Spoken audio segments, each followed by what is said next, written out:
When talking to people as an advocate of socialism, it is literally impossible not to be told that you are de facto arguing for an economy which is not merely planned, but centrally planned. Insofar as a thoroughgoing advocacy of socialism should at least insist on the common ownership of the means of production, it should be conceded up front that a socialist economy will be an economy without private ownership of the means of production, and therefore in some sense planned. But just as all manner of things in life may be organized in such a way that the methodology is conscious and explicit, and the outcome known or estimated in advance, so too are there all manner of ways in which these deliberate activities may be carried out. To argue that a socialist planned economy will by definition be controlled and administered by an autocratic elite is to claim that no complex human endeavour may be deliberately performed, except in so far as it is surrendered to some rationalizing tyranny. To claim that a human system of organization ought to be planned is merely to argue against it being organized on the basis of an anarchy of disconnected parts. A planned system is one in which all of its constituent parts work towards a single coordinated goal. This is to be contrasted with systems which, while they can be viewed as comprising a whole, are in effect no more than the sum of their parts. Unplanned systems are capable of no outcome but the automatic one, arrived at as the sum of the uncoordinated operations of individual parts. While each part affects and impacts the range of movement of each other part, any effects which would require collective action towards a single goal are foreclosed in advance. A good example of an unplanned system is a galaxy. It exists and can be named as a single thing, but it remains a kind of unconscious bundle of gravitational effects, the outcome of which is as unpredictable as it is arbitrary. Examples of planned systems include cars, houses, road networks, sports teams, and even human bodies, all of which are capable of achieving unique and specific outcomes by virtue of the coordinated goal orientation of their parts. We accept as a near-universal principle the idea that the best systems for achieving collective human goals are planned systems. We wouldn't dream of running schools, hospitals, weddings, or traffic lights using anything other than planned systems. In almost every area of collective human existence, and for the achievement of almost every goal that involves more than a single individual, we accept as a matter of common sense that conscious and integrated collaboration will be not only helpful, but vital to success. Nobody bothers to raise the objection that perhaps it would have been better to organize the London Olympic Games ceremonies on the basis of the autonomy of individual performers, allowing each actor and dancer to do as they please, perhaps engaging collaboratively, perhaps not, with all decisions made on the night. In almost every sphere of what we might call complex human endeavour, we know that planning takes the gold. And yet when it comes to the collective human endeavour par excellence, the production and distribution of the goods and services which condition our material lives, we have somehow been convinced that conscious planning is the worst possible approach. Those in the anti-planning camp advance two basic arguments. The first and least persuasive is that planning the economy is simply impossible, that there are too many variables, that demand can't be measured, and that accurate pricing is next to godliness. Today, most people agree with this argument, but I'll leave tackling it for a future video or series of videos. For now, I'd like to tackle the second objection, because it remains a sticking point even when a person can be convinced that a planned economy is technically possible and even desirable. This sticking point is the idea that even if planning were possible, and to a certain extent desirable, it would inevitably concentrate enormous power in a corrupt bureaucracy that would impoverish the masses while enriching itself. This would occur because a planned economy would be, by definition, centrally planned, that is, planned from the centre of power. By way of countering this argument, let's take the example of a large company. The first thing to note is that companies, ironically given their privileged position in the free market worldview, are some of the best examples of thoroughly planned systems. Companies and businesses operate according to strict policy documents and overarching plans of action. In a company employing 20,000 people, each employee will have a particular task to perform, usually, though not universally, of a simplistic nature.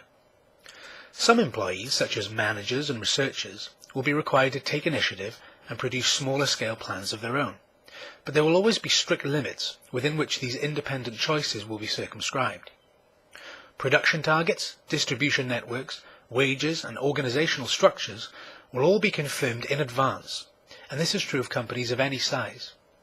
Flexibility will be vital to success in the market, but any changes made to the overall plan will be made in an explicit manner, with every part of the organizational whole required to comply. This compliance, moreover, is vital to the success of the company.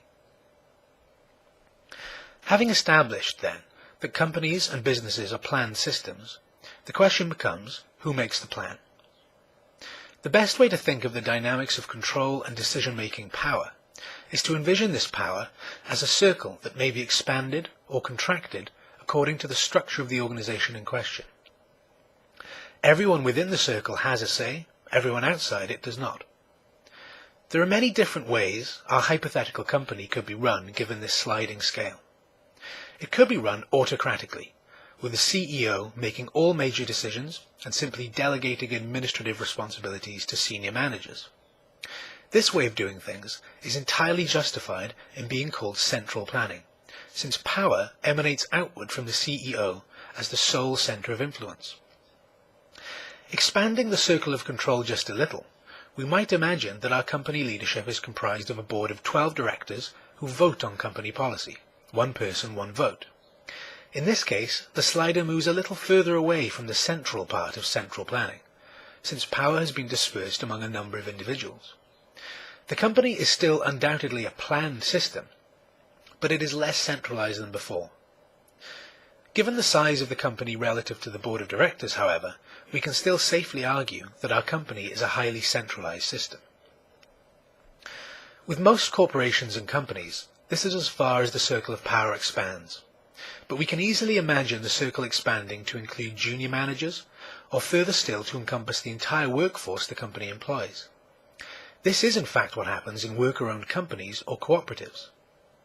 Major decisions such as production targets, wages and new initiatives are decided on a democratic basis, with each worker contributing equally to the outcome.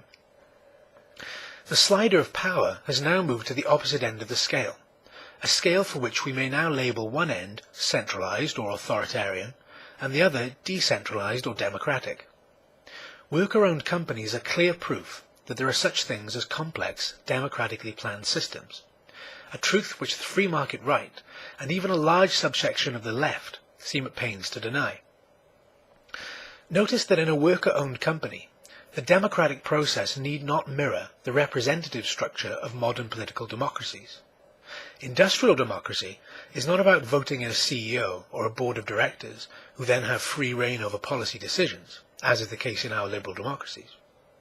Cooperatives can be run on the basis of issue-focused direct democracy, wherein issues such as wages, research budgets and investment are brought before the entire workforce and decided on the basis of a majority vote. Excuse me. The idea of worker-owned companies or cooperatives is dear to many on the left, who simultaneously shoot down the idea of a democratically planned economy. The inconsistency of this view should by now be obvious. Why should the democratic exercise of economic control not be extended further than the factory walls, given that worker co-ops themselves demonstrate the viability of complex democratic planning and production? Democratic socialism is simply the expansion of the circle of power to the entire national workforce, so that production as a whole can be placed into the hands of the people as a whole. At this point, planning skeptics on the left will normally revert to the first of the major anti-planning arguments, that large-scale economic planning is simply impossible. This backtracking occurs even where those same skeptics have accepted the technical viability and desirability of planning, and remain skeptical only on the basis of the inegalitarian power dynamics of Soviet-style central planning.